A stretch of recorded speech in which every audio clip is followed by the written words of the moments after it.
Assalamualaikum warahmatullahi wabarakatuh. Kami dari kelompok 6 akan menjelaskan mengenai equity investment.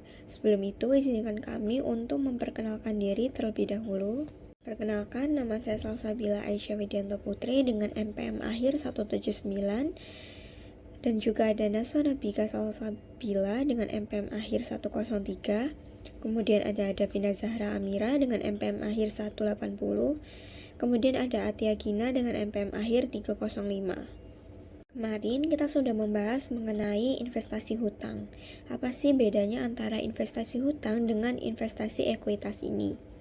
Investasi hutang itu berarti kita itu menjadi kreditur misalnya lewat obligasi. Imbal hasilnya itu bisa berupa bunga dan pengembalian pokok.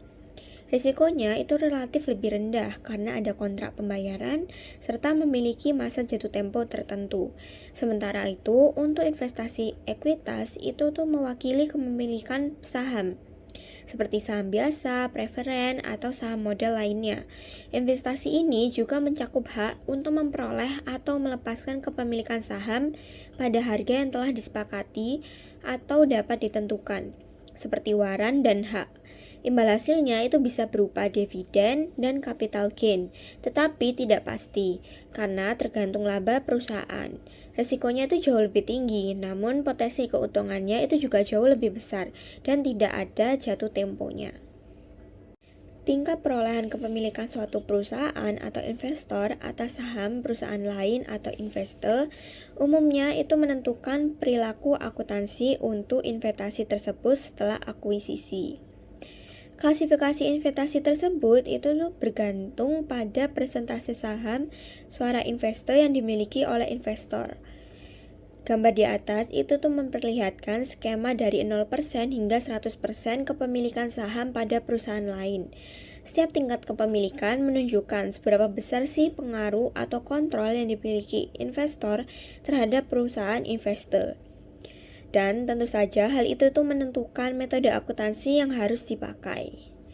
Yang pertama, jika kepemilikan saham kita itu berada kurang dari 20%, maka dianggap tidak memiliki pengaruh secara signifikan. Dengan kepemilikan yang relatif kecil ini, perusahaan investor itu hanya dianggap sebagai pemilik pasif. Artinya, kita tidak bisa mengendalikan kebijakan, keputusan strategis, maupun jalan perusahaan tersebut. Dalam kondisi ini, metode akuntansi yang digunakan adalah fair value method. Jadi, investasi kita dicatat berdasarkan nilai wajarnya. Setiap perubahan nilai pasar dari saham tersebut akan langsung berdampak pada laporan keuangan kita, baik masuk keluarnya laba, rugi, maupun ke komponen pendapatan komprehensif lainnya. Tergantung apakah investasi itu diklasifikasikan sebagai trading atau non-trading. Contoh sederhananya, jika kita hanya memiliki 5% saham di perusahaan besar, tentu kita tidak punya pengaruh atau keputusan direksi. Maka laporan keuangan kita cukup mencatat investasi itu berdasarkan harga pasar sahamnya. Yang kedua, jika kepemilikan saham berada kisaran 20% hingga 50%, maka kita itu sudah dianggap memiliki pengaruh signifikan. Istilahnya, meskipun bukan memilih mayoritas, kita punya suara yang cukup kuat untuk mempengaruhi kebijakan keuangan dan operasional perusahaan. Bagaimana pengaruh signifikan ini ditunjukkan? Misalnya, kita punya kursi di dewan direksi, bisa ikut menentukan kebijakan besar perusahaan, atau ada hubungan transaksi material antara kedua perusahaan. Dengan kasus ini, metode akuntansi yang digunakan adalah equity method. Metode ini lebih kompleks dibandingkan dengan fair value. Mengapa? Karena dalam metode ekuitas, nilai investasi kita tidak hanya dihitung dari biaya awal pembelian saham, tetapi juga harus disesuaikan setiap periodenya. Menyesuaikan ini berdasarkan bagian laba atau rugi yang dihasilkan oleh perusahaan investor. Jadi, kalau perusahaan tempat kita itu menanam saham untung, maka nilai investasi kita juga akan bertambah. Sebaliknya, kalau mereka rugi, nilai investasi kita itu ikut turun. Selain itu, dividen yang kita terima tidak lagi diakui sebagai pendapatan, melainkan akan mengurangi nilai investasi yang kita miliki. Sebagai contoh, jika kita membeli 30% saham pada perusahaan teknologi dan perusahaan itu menghasilkan laba 10 miliar, maka kita harus mengakui bagian kita yaitu 30% dari laba tersebut sebagai penyesuaian investasi.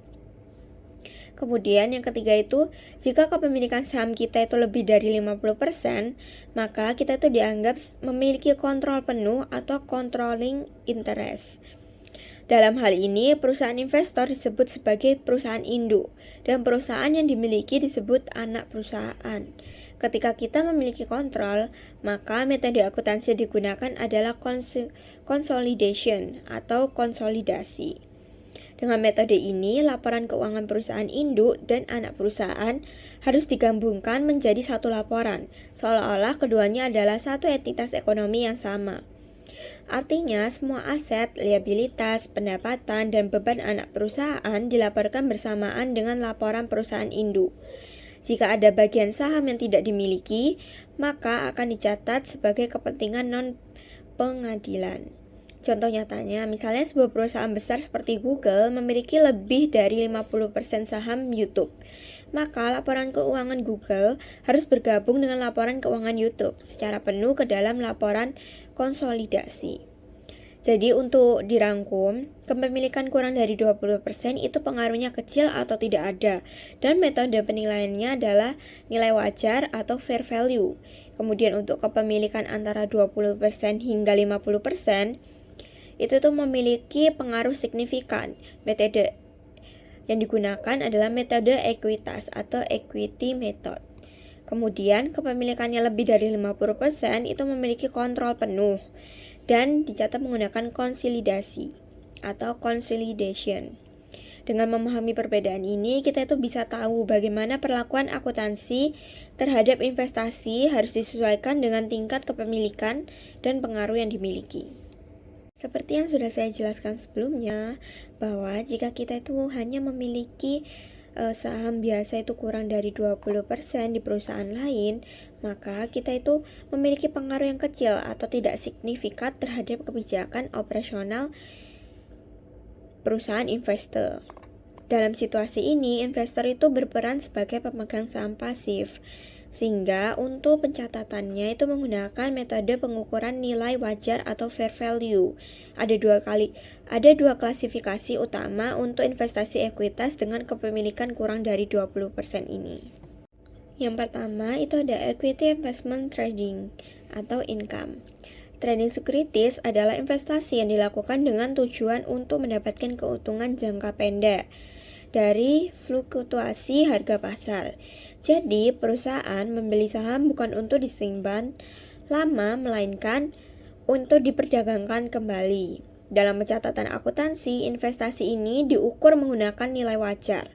Setiap perubahan harga pasar, baik naik maupun turun, langsung dicatat sebagai unrealized gain or unrealized loss dan masuk ke laporan laba rugi. Konsekuensinya, laba perusahaan bisa menjadi lebih fluktuatif karena sangat dipengaruhi oleh naik turunnya harga pasar. Sedangkan untuk dividen yang diterima tetap diakui sebagai pendapatan dividen dalam laporan laba rugi. Jadi, kuncinya kalau investasi dikategorikan sebagai trading securities, semua perubahan nilai wajar langsung mempengaruhi laba rugi perusahaan. Selanjutnya adalah Equity Investment Non-Trading atau OCE. Berbeda dengan trading, jenis investasi ini biasanya itu dimiliki bukan untuk diperdagangkan, melainkan untuk tujuan strategis. Misalnya, perusahaan itu membeli saham di sebuah distributor atau rekan bisnis agar bisa menjalin kerjasama jangka panjang. Sama seperti trading securities, investasi ini juga dilaporkan pada nilai wajar. Namun, bedanya ada pada perlakuan terhadap unrealized gain atau loss. Perubahan nilai wajar tidak dimasukkan ke laba rugi, melainkan dicatat di Other Comprehensive Income atau OCE, dan akhirnya mempengaruhi ekuitas di neraca. Hal ini membuat laporan laba rugi menjadi lebih stabil karena tidak terpengaruhi oleh naik turunnya harga pasar. Untuk dividennya tetap sama seperti trading sekuritis, yaitu dicatat sebagai pendapatan dividen. Dengan demikian, perbedaan utama antara trading dan non-trading adalah di mana analysis gain or loss dicatat. Trading masuk ke laba rugi, sedangkan non-trading masuk ke OCI. Jadi di sini saya akan menjelaskan tentang konsep of significant influence, yaitu pemegang saham dengan kepemilikan antara 20% hingga 50% di perusahaan yang diinvestasikan dianggap memiliki pengaruh yang signifikan. Pengaruh ini memungkinkan investor berpartisipasi dalam keputusan kebijakan operasional dan keuangan perusahaan investasi tanpa memiliki kontrol penuh.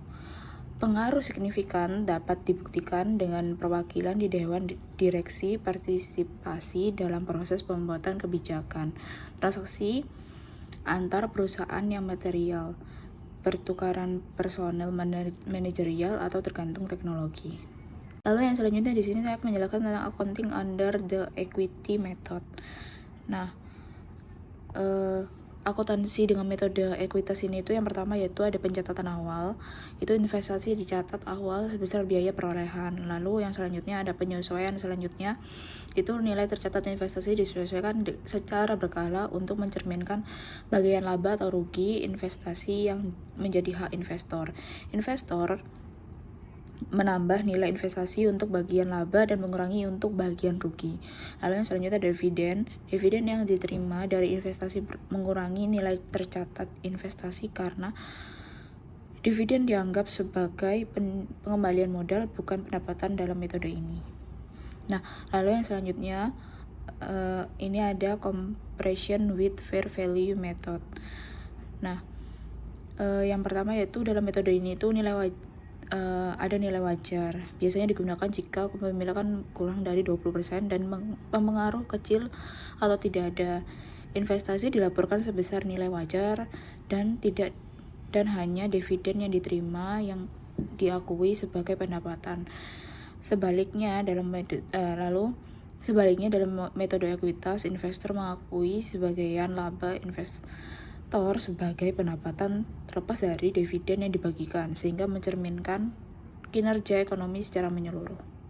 Baik, di sini saya akan membahas tentang controlling interest and parent subsidiary relationship. Controlling interest sendiri ini terjadi ketika pemegang saham memiliki suara hak mayoritas sebesar lebih dari 50% dalam suatu perusahaan. Nah, sehingga dapat mengendalikan kebijakan operasional dan keuangan perusahaan tersebut. Perusahaan induk dapat memutuskan kebijakan strategis, manajemen, dan pengambilan keputusan penting untuk anak perusahaan. Dengan adanya pengendalian ini, perusahaan induk dan anak perusahaan dianggap sebagai satu entitas ekonomi yang sama dalam pelaporan keuangan. Nah, selanjutnya di sini ada consolidated financial statement atau laporan keuangan konsolidasi. Nah, laporan keuangan konsolidasi ini tuh digunakan karena sebuah perusahaan induk dan anak perusahaan itu merupakan satu entitas ekonomi yang sama. Maka dari itu, penyajian laporan keuangan eksternal kedua entitas ini harus dikonsolidasikan. Laporan keuangan konsolidasi menyajikan laporan keuangan, hasil operasi, dan arus kas seluruh kelompok usaha sebagai satu kesatuan ekonomi.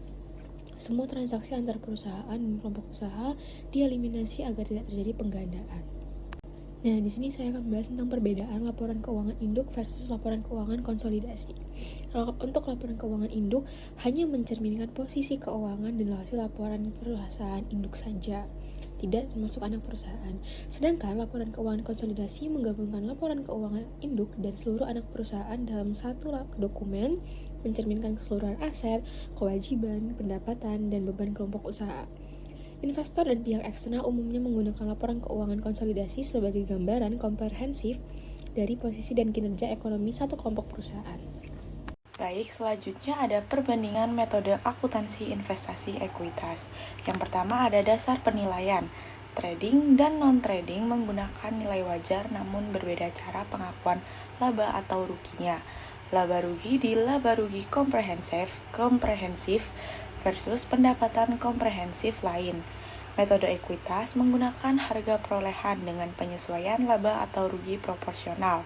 Konsolidasi menggabungkan seluruh laporan keuangan entitas. Yang kedua ada pengakuan laba atau rugi. Trading mengakui semua laba atau rugi belum direalisasi di laporan laba rugi. Non-trading mengakui laba atau rugi belum direalisasi di OC untuk mengurangi volatilitas laba. Metode ekuitas tidak mencatat laba rugi secara terpisah, tapi menyesuaikan nilai investasi sesuai laba rugi perusahaan terinvestasi. Lalu konsolidasi mengakui laba rugi penuh anak perusahaan. Lalu yang ketiga ada efek pada laporan keuangan. Trading menambah volatilitas laba rugi. Non-trading memberikan laba yang lebih stabil. Metode ekuitas mencerminkan pengaruh ekonomi secara proporsional. Sedangkan konsolidasi menunjukkan kendali penuh dengan penggabungan laporan. Baik, selanjutnya ada isu khusus. Yang pertama ada impairment. Trading dan non-trading diuji penurunan nilai dengan penurunan nilai non-trading biasanya diakui di OC. Pada metode ekuitas, rugi diakui jika kerugian perusahaan terinvestasi melebihi nilai tercatat, kecuali ada komitmen tambahan. Sedangkan konsolidasi memperhatikan penurunan nilai pada anak perusahaan. Lalu yang kedua ada reklasifikasi. Perpindahan kategori investasi hanya dilakukan bila ada perubahan model bisnis dan diakui secara prospektif. Perubahan ini mengubah perlakuan akuntansi dan harus diungkap. Lalu yang terakhir ada tantangan nilai wajar. Nilai wajar sulit diukur, terutama untuk instrumen yang tidak diperdagangkan aktif, yaitu level 2 dan level 3. Ketidakpastian ini dapat mempengaruhi kredibilitas laporan keuangan dan menyebabkan volatilitas laba.